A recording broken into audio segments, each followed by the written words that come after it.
होते एक नारद. मला एक जणाने विचारलं, म्हणे महाराज आता का बरं लोक नारद नाव ठेवत नाहीत किंवा आता का नारद नसतात. आता जसं कथाकार आहेत, कीर्तनकार आहेत, महाराज आहेत, ब्राह्मण देवता आहेत, तबला वाजवणारे आहेत, गायन आहे, सगळ्या कामावाली माणसं आहेत परमार्थातले, पण आता कुणी नारदाची निवड का करत नाही. त्याला मी सांगितलं, बाबा पहिले एकटे एकच नारद होते, पण आता असे नारद गलोगली झाले, त्याच्यामुळे नारदाची निवड करायची काही गरज नाही. पार्वती आईसाहेबांनी नारद आलेत म्हणून भगवान शंकर तीर्थयात्रा करायला, भ्रमण करायला गेलेले, आणि भ्रमण करता करता नारदांचं आगमन झालं. पाय धुवायला पाणी दिलं, पूजा केलं, औक्षण केलं, बसायला आसन दिलं, बसा नारदा. पण आता पाहुण्यानं आल्यावर पाहुणचारच घ्यावा, त्या घरातले आगाव कुटाने शोधून काढू नये, पण नारदानं काढले. आई एक विचारू. हो नारदा, आता पाहुणे आहेत, अतिथी आहेत, बोला. मला एक प्रश्न पडलाय. काय? मला सांगा, तुमच्या भगवान शंकराचं सगळ्यात जास्त प्रेम कोणावर आहे? हे प्रश्न कोणाला विचारला कळतंय ना तुम्हाला? कोणाला? पार्वतीला. आता पार्वती काय म्हणेल? काय बोलता नारदा? अहो माझे मालक जरी जग त्यांना भोळं म्हणत असलं तरीही जगात सगळ्यात जास्त प्रेम माझ्या भगवान शंकरांचं माझ्यावर आहे. मी पत्नी आहे त्यांची, आणि ते म्हणतात, ज्ञानोबारायाने त्याचं वर्णन केलं. भगवान शंकर बोलतायत, पार्वते आजही तू मला दररोज तशीच चैतन्यमय दिसते. देवी जैसे स्वरूप तुझे नित्य नूतन देखीजे. पार्वते मी जिथे जिथे असेल तिथे तिथे तू नसली तरी मी आलो की तुझी जागा आहेच. चंद्र तेथे चंद्रिका आणि शंभू तेथे अंबिका आहेच आहे. मग माझ्या मालकाचं माझ्यावर खूप प्रेम आहे नारदा. आई तुम्ही पण भोळ्याच दिसता. कसं काय? अहो जर तुमच्या मालकाचं तुमच्यावर एवढं प्रेम असेल तर मला सांगा, तुमच्या मालकानं गळ्यामध्ये ज्या मस्तकाच्या माळा घातल्यात हे मस्तक कुणाचेत? आणि जर एकटं तुमच्यावर प्रेम असेल तर हे मस्तक घालून कशाला हिंडायला हे बाबा? असले नारद दोन चार असले, आणि नारदासारख्या माणसांना कुठं कुठं काय काय कसं बोलायचंय माहीतच असतं. पार्वतीला ते पटलं. खरंय माय म्हणे, नारदा बरं झालं दर्शनच घेतलं तिनं. आतापर्यंत कधी मनात आलं नव्हतं माझ्या, येऊ द्या म्हणे आता भ्रमण करून. बाहेरून आले की आल्या आल्या मालकाकडे बघते म्हणे पार्वती. ही तिथलीच पार्वती असं म्हणते, नवल नाही. मालकाने बाहेर काही कुटाणा करू द्या, हर घरातली पार्वती हेच म्हणते, येऊ द्यास त्यांना आल्या आल्या बघत आहे. भगवान शंकर भ्रमण करून आले. दररोजचा नियम होता, पार्वती भोलेनाथ आले की पाणी धुवायला पाणी घेऊन यायची, पण आज नाही आली. भगवान शंकरांना वाटलं जाऊ द्या, काही कामात असतील, काही हरकत नाही. जवळ आले, दास्यांना विचारू लागले, का हो आज पार्वती नाही स्वागताला आली? त्या बाकीच्या म्हण्या, ऐका मालक, भगवान शंकरजी बहुतेक आज आई साहेब रुसल्यात. काय झाल्यात? रुसल्यात. आज त्यांना राग आलेला दिसतोय. कशावरून? कारण आज त्या कोप भवनामध्ये जाऊन बसलेले आहेत. केस विस्कटलेले आहेत, शृंगार केलेला नाही, अंगावर मळके वस्त्र परिधान केलेले आहेत, आणि कुठं जाऊन बसल्यात? कोप भवनात. आता जसं आपल्याकडं घर असतं, आपल्या घरात प्रत्येक रूमला नाव आहे. पाहुणे आल्यानंतर बसायची रूम असते, त्या रूमचं नाव आपण काय म्हणतो? बैठक रूम. आता बैठक नंतर जेवण करायची रूम असते, त्याला भोजन कक्ष, इटिंग रूम. आराम करायची रूम असते ती बेडरूम, स्वयंपाक करायची रूम, किचन रूम, तसंच राग आल्यावर रुसून बसायचं झालं की त्या काळात रुसून बसायची एक रूम होती आणि त्या रूमचं नाव होतं कोप भवन. आणि ती कुठं होती? घरातल्या सगळ्यात कोपऱ्यात. म्हणून तर आपल्याकडं मन पडली, रुसूबाई रुसू कुठं बसू? कोपऱ्यात बसू. कोपऱ्यात जाऊन बसली पार्वती. भगवान शंकर म्हणे जाऊ द्या आता, रुसली. जाऊन विनवणी करू लागले, हाक मारली, पार्वती बोलत नाही. पाठ करून उभा राहिली भगवान शंकरांक. पार्वती, अगं बोल मालक, आज तुम्हाला बोलायचं नाही. भगवान शंकर विचारतात, पार्वती का बोलायचं नाही? एवढं सांग, नको बोलू. भोलेनाथ खरं सांगा, खरं. भगवान शंकर म्हटले, खरंच बोलतो मी भोळाय ना, तर भोळी माणसं खरं बोलत असतात. भगवान शंकर म्हणतात, पार्वती खरं बोलतो. खरं बोलताना तर मग सांगा, तुमचं सगळ्यात जास्त प्रेम कोणावर आहे? भगवान शंकर म्हणतात, पार्वती तुझ्यावरच. जर माझ्यावर तुमचं प्रेम आहे तर भोलेनाथ, तुमच्या गळ्यात ज्या ह्या माणसाचे मुंडके बांधलेले आहेत मस्तक, ते कोणाचे? पार्वतीला भोलेनाथ सांगतात, पार्वती एक, मी मात्र अमर आहे, पण तू मात्र अमर नाहीयेस. तुझे आतापर्यंत अनेक जन्म झालेत आणि ज्या ज्या अवतारामध्ये तुझा मृत्यू होतो त्या वेळेला तुझा विरह मला सहन होत नाही आणि म्हणून तुझा मृत्यू झाला की आतापर्यंत जेवढे तुझे जन्म झाले त्या प्रत्येक जन्मातलं एक एक मस्तक काय केलंय मी? माझ्या गळ्यामध्ये बांधलंय. हे तुझे मस्तक आहे.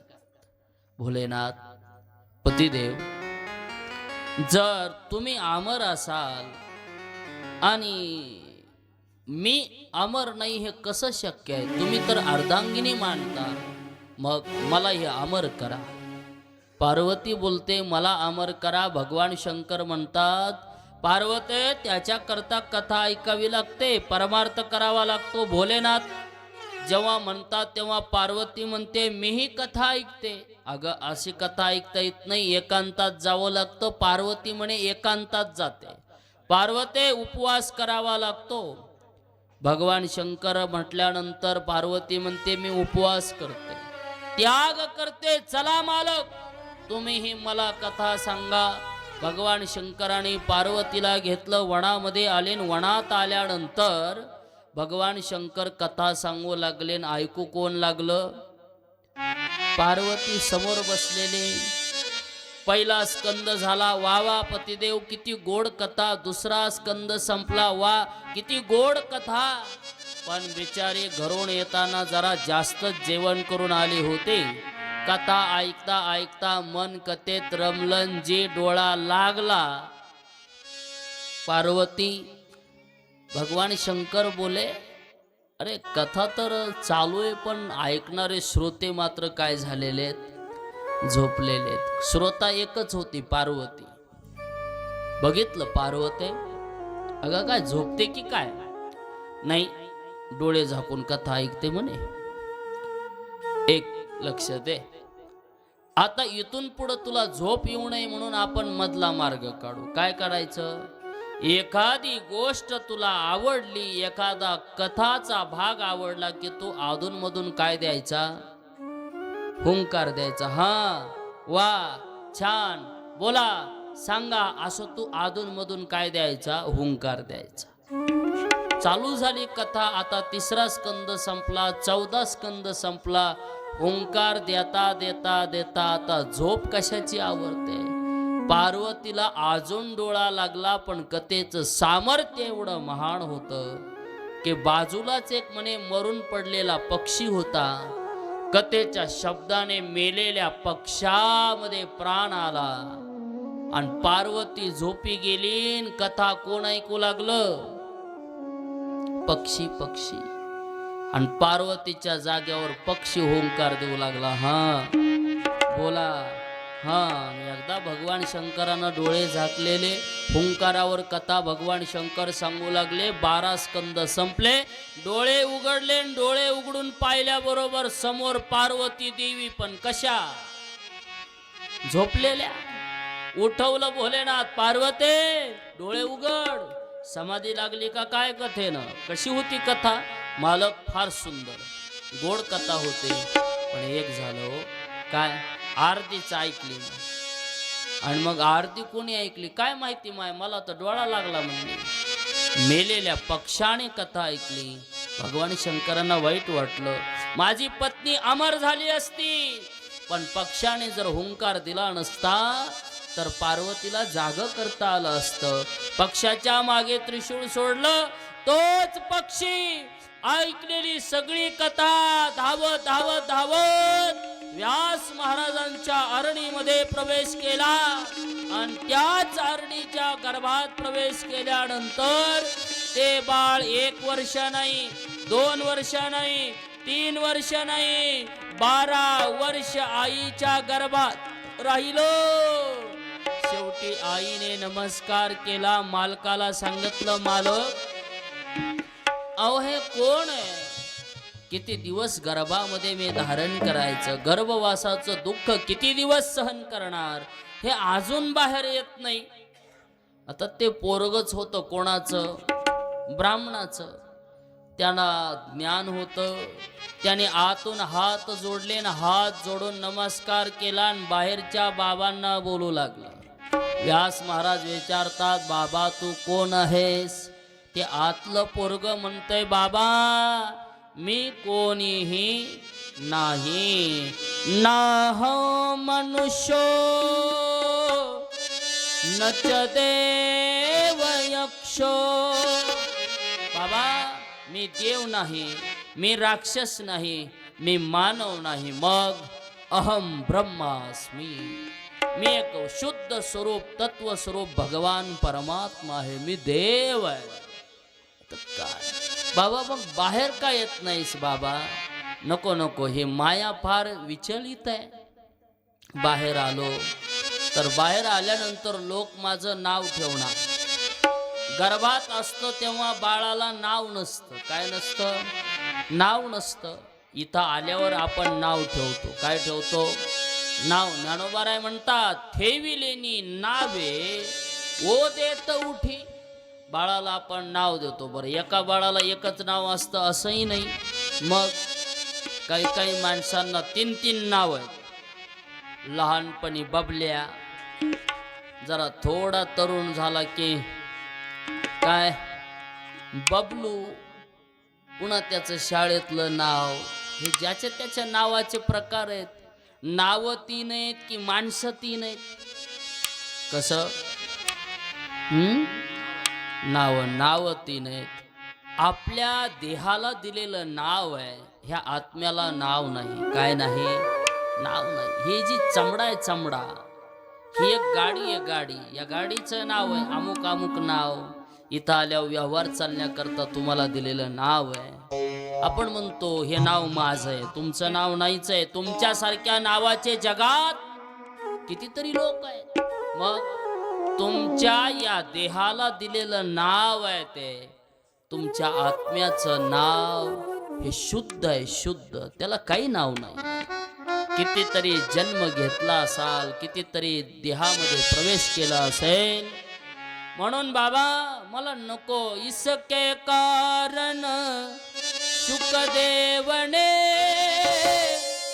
अपनी माया त्यागी रे.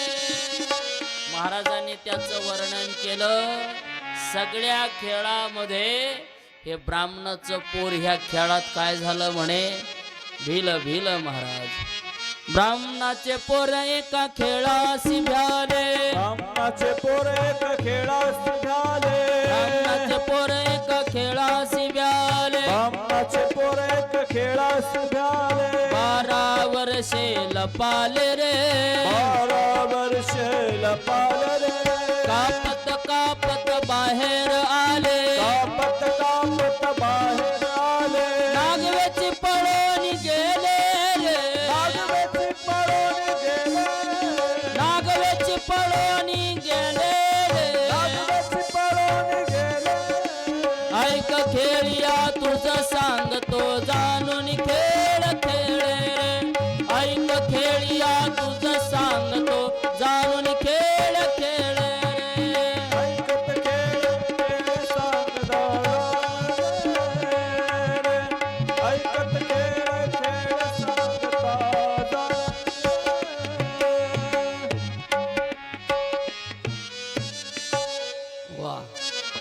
कथा इथे चालू आहे आणि सगळेच आज जमा झाले पुन्हा हा. सगळेच आले की ब्राह्मणाचे पोर एका खेळाशी भ्याले आणि किती वर्ष लपाले 12 वर्षे लपाले रे.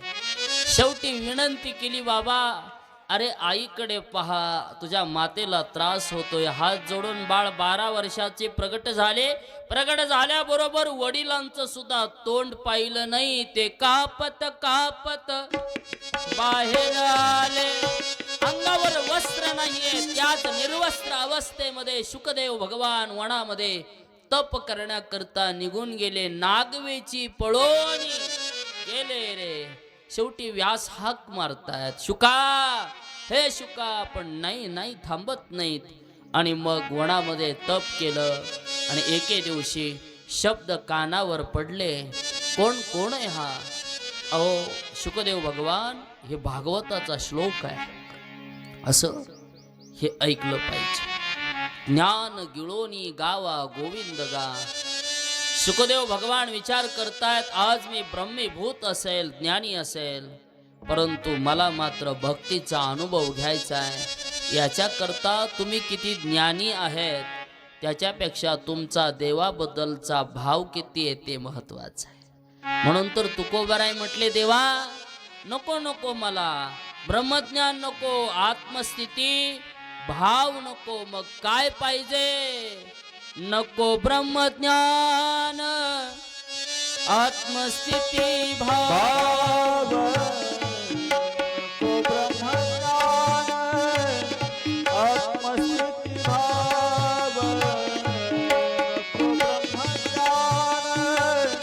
आत्मस्थिती भाव मी भक्त तू देव.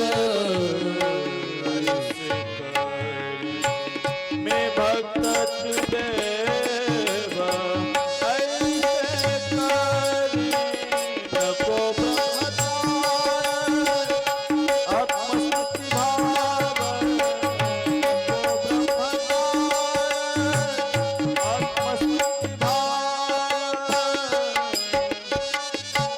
म्हणून तर तुकोबाराय म्हणतात देवा नको ब्रह्मज्ञान आत्मस्थिती भाव आणि मी भक्त तू देव ऐसे करी. शुकदेव भगवान परत आले.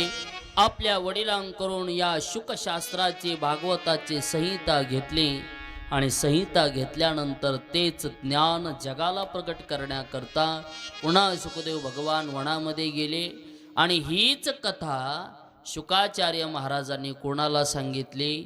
परीक्षिती राजाला सांगितली. आता पुन्हा मनात आलं असेल की कोण आहे हा परीक्षिती? आता शुकाचार्याच्या जन्माची कथा ऐकली. आता आपल्याला